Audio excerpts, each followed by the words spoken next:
This great finishing hole was once again going to write itself into golfing history. I wanted to give up. I was embarrassed, I get choked, I wanted to throw the towel in. My caddy did his job and he just kept at me, one shot at a time. My caddy won me the Open. 18th tee, he once again had a one-shot advantage. With his narrow lead, he selected his driver. I was 6 under par and it could have been more.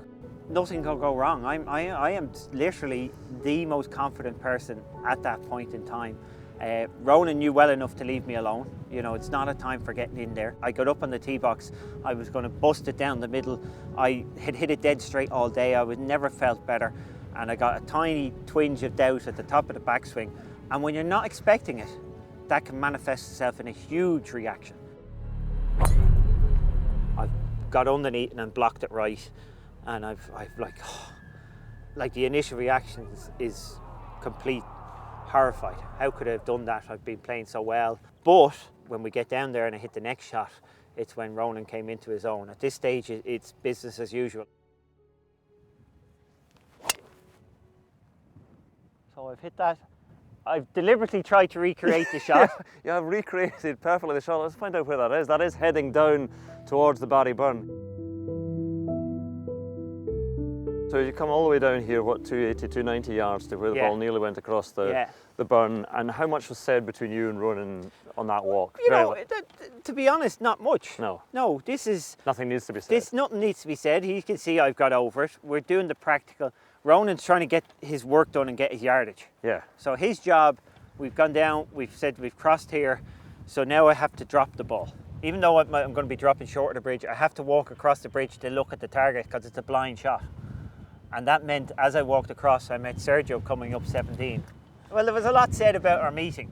Sergio smiled at me. I didn't want to look disappointed. I wanted to look resolute. Yeah, no, it's a huge thing, the psychology of that, because he'll have been given a massive booster. You know, it'll have been a vote to his system to see you he dropping. had to, when he sees me over here, he's got to think, wow, he knows I've taken a penalty. He knows that he's back in it, and he knows I'm still in trouble and should be feeling very bad, but I wasn't.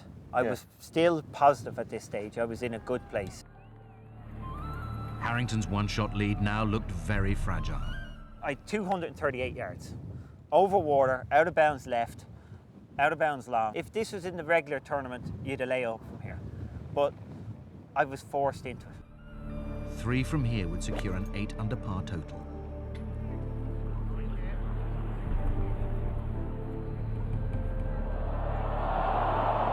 Memories of Jean van der Velde 8 years earlier were now... I've never experienced this reaction in my life on a golf course. I've hit my second shot. I've now lost the Open. I've never been on a golf course in my life, in my entire life, where I wanted to throw the towel in. I wanted to give up. I was embarrassed, I get choked. It was my Open, I'm playing great, I'm one ahead, I'm going to win. And I've thrown it away.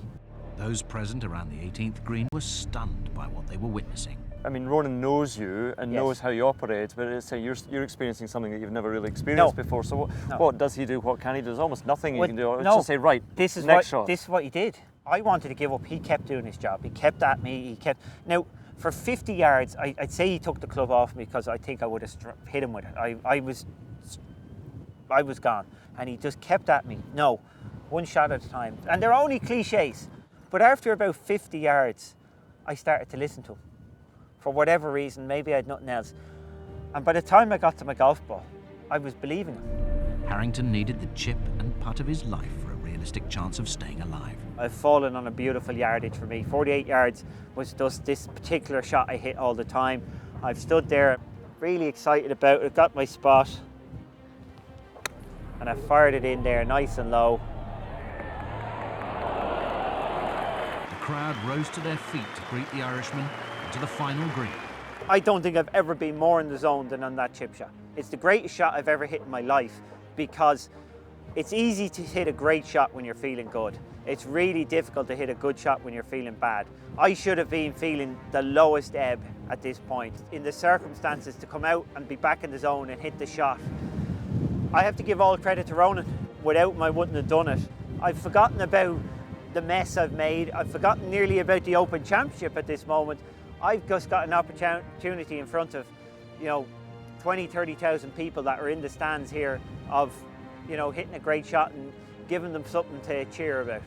I always wave to the crowd like I was holding the claret jug. Because when the champion wins at an open, when he gets the trophy, he goes around the crowd at the end. So when I'm walking on the green, you can see it. I hold my hand like that, as if I'm holding the claret jug to the crowd at all times. I've always questioned whether I had the ability to win a major. A lot of people believed in me more than I did.